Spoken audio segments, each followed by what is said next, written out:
Hello students. चलिए हम आगे आज जो नेशनल इनकम के बारे में पढ़ रहे थे, हमने बहुत कई एग्रीगेट्स उसके पढ़ लिए हैं। उसके बाद हम बात करते हैं कि व्यक्तिगत आय की पर्सनल इनकम क्या होती है। देखिए, पर्सनल इनकम क्या होती है। व्यक्तिगत आय से आशय, जैसे कि मैंने लिखा हुआ, व्यक्तिगत आय से आशय उस आय से है जो किसी देश में एक वर्ष की अवधि में व्यक्तियों अथवा परिवारों द्वारा वास्तविक रूप से प्राप्त हो। तो व्यक्तिगत आय से मतलब है कि जो हमारे देश में जो लोग हैं या जो परिवार हैं, जो पर्सनल रूप से जो उनके हाथ में जो पैसा पहुंचता है, जो उनकी आय होती है, जो जिससे वो अपने एक्सपेंसेस करते हैं, खर्चे चलाते हैं, तो उनके पास जो पर्सनल जो अपने अपने एज ए साधन के रूप में जो वो काम करके जो अर्न करते हैं, वो उनकी व्यक्तिगत आय है। ठीक है।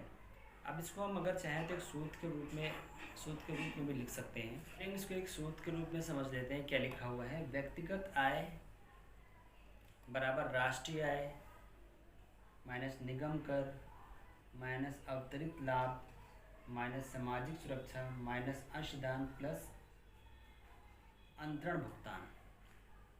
अब हम इसको इन सारे ही जो व्यक्तिगत आय के जो अलग अलग एग्रीगेट्स हैं, जो फैक्टर्स हैं, इनको हम समझने की कोशिश करते हैं। जिससे हम सबसे पहले देख रहे हैं कि जो निगम कर क्या होता है। व्हाट इज़ निगम कर? Corporation income tax. वे भी बड़े बड़े ऑर्गेनाइजेशंस हैं, कंपनीज़ हैं, कॉर्पोरेशंस हैं, निगम कर हैं, इनके द्वारा जो भी बिज़नेस किया जाता है और बिज़नेस करने में जो भी प्रॉफिट जो अर्न करते हैं, उसमें से कुछ हिस्सा ये सरकार को एक निगम कर के रूप में देते हैं।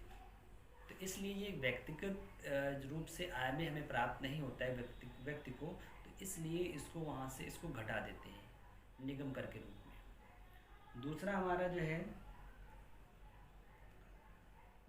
अब कम कर दिया जाता है।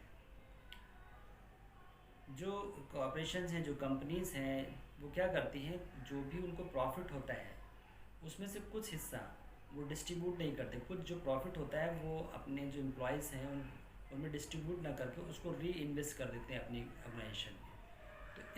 तो इसलिए वो उसी में दोबारा री इन्वेस्ट हो जाता है।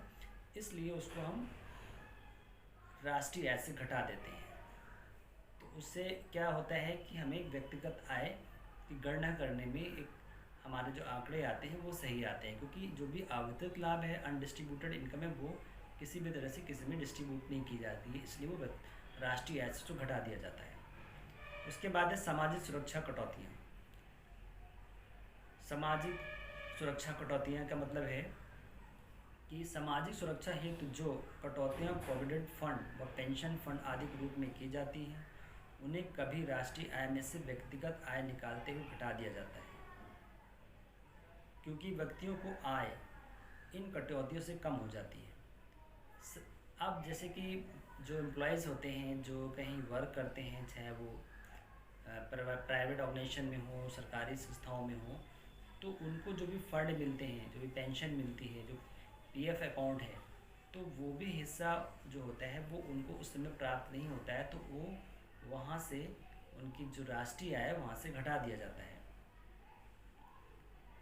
तो वो जो क्योंकि उनके जो कार्यकाल के टाइम पर जो भी उनके जो फंड उनकी सैलरी से काटा जा रहा है, तो वो उस समय उनको प्राप्त होता नहीं है, तो वो हम व्यक्तिगत आय में उसको जोड़ नहीं सकते, इसलिए हम उसको वहाँ से राष्ट्रीय आय में से घटा देते हैं, जिससे हमें एक व्यक्तिगत आय की गणना करने में हमें आसानी होती है। व्यक्तिगत आय की हम जब बात करते हैं तो एक आय प्राप्ति, रिसीप्ट की बात होती है, कितनी आय प्राप्त हो रही है किसी व्यक्ति को, तो हम ये व्यक्तिगत आय की बात कर रहे हैं। लेकिन जब राष्ट्रीय आय की बात करते हैं तो आय सृजन, कहने का मतलब है कि आय की उत्पत्ति कैसे हो रही है, आय कैसे कहाँ से आ रही है, एक उसके सृजन की बात करते हैं। दूसरा पॉइंट है, राष्ट्रीय आय में अवितरित लाभ तथा निगम कर शामिल होते हैं।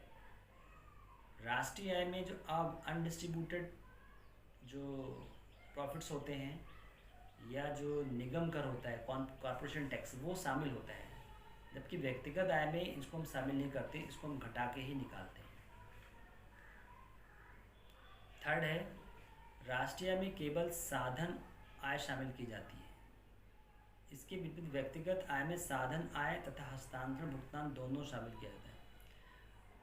तो तीसरा हमारा जो एक डिफरेंस है, राष्ट्रीय आय में हम सिर्फ साधन आय को शामिल करते हैं, और जो व्यक्तिगत आय है उसमें हम इस व्यक्तिगत आय से साधन आय तथा हस्तांतरित भुगतान दोनों शामिल किए जाते हैं।